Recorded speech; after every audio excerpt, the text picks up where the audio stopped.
Look back over your shoulder fondly and say goodbye to Act 1 of your life, and then quickly look forward. Act 2 begins today. It's your turn to reach out and take the baton. You enter the world at a time of great challenge. Our country is deeply divided, and too many Americans refuse to hear any opinion that differs from their own. Our planet is warming with devastating consequences, and there's some that even deny it's even happening. Our schools and communities suffer from deep inequality. We fail to guarantee every student the right to a good education. And yet, we are not powerless in the face of these problems. You are not powerless to fix them. No generation has ever had more power than yours. And no generation has a chance to change things faster than yours can. The pace at which progress is possible has accelerated dramatically. Aided by technology, every individual has the tools, potential, and reach to build a better world. That makes this the best time in history to be alive.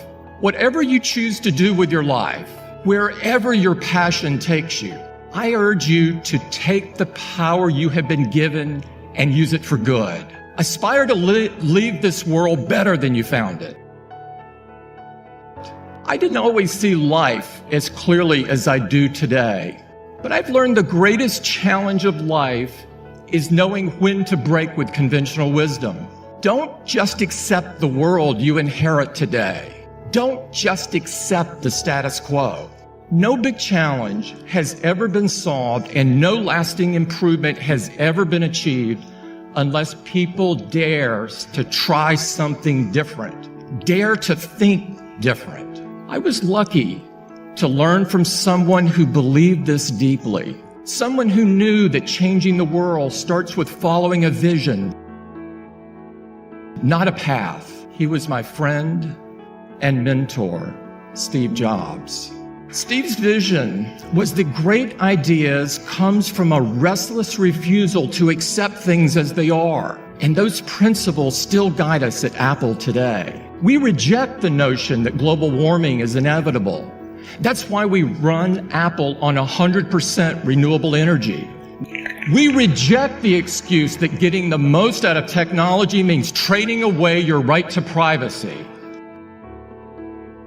So we choose a different path, collecting as little of your data as possible, being thoughtful and respectful when it's in our care, because we know it belongs to you.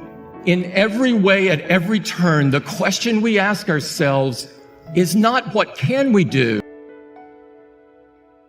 but what should we do? Because Steve taught us that's how change happens. And from him, I learned to never be content with the way that things are. I believe this mindset comes naturally to young people, and you should never let go of this restlessness. So today's ceremony isn't just about presenting you with a degree. It's about presenting you with a question. How will you challenge the status quo? How will you push the world forward? When you look across this country and when you see people's lives held back by discrimination and poverty, when you see injustice and inequality, you should be the last people to accept things as they are. Whatever path you've chosen, be it medicine or business, engineering or the humanities, whatever drives your passion, be the last to accept the notion that the world you inherit cannot be improved. Be the last to accept the excuse that says that's just how things are done here. You should be the last people to accept it, and you should be the first to change it. The world-class education you receive that you've worked so hard for gives you opportunities that few people have. You are uniquely qualified and therefore uniquely responsible to build a better way forward. That won't be easy. It will require great courage, but that courage will not only help you live your life to the fullest, it will empower you to transform the lives of others. Last month, I was in Birmingham to mark the 50th anniversary of Dr. King's assassination. And I had the incredible privilege of spending time with women and men who marched and worked alongside him. Many of them were younger at the time than you are now.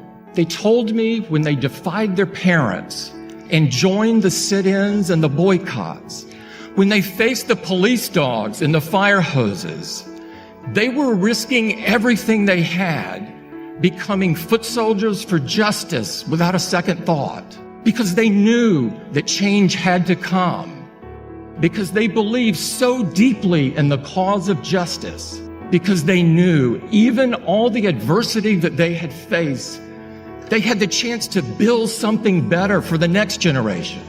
We can all learn from their example. If you hope to change the world, you must find your fearlessness. Fearlessness means taking the first step, even if you don't know where it will take you. It means being driven by a higher purpose rather than by applause. It means knowing that you reveal your character when you stand apart more than when you stand with the crowd.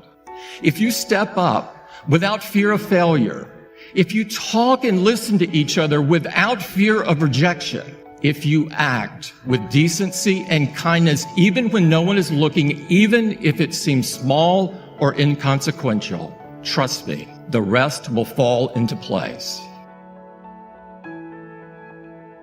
More importantly, you'll be able to tackle the big things when they come your way. It's in those truly trying moments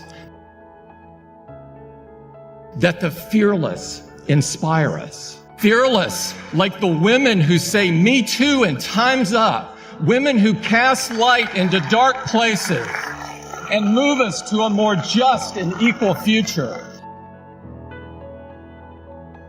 Fearless, like those who fight for the rights of immigrants, who understand that our only hopeful future is one that embraces all who want to contribute.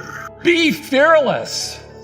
Be the last people to accept things as they are, and the first people to stand up and change them for the better. In 1964, Martin Luther King Jr.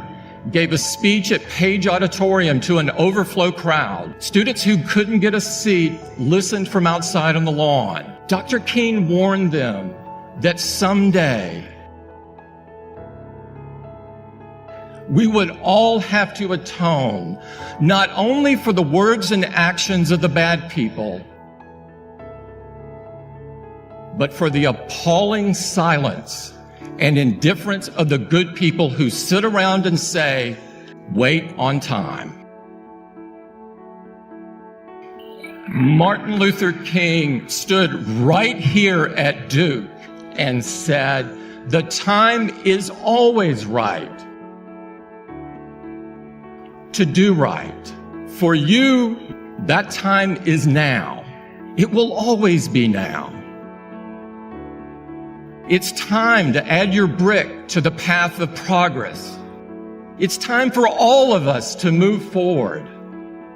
And it's time for you to lead the way."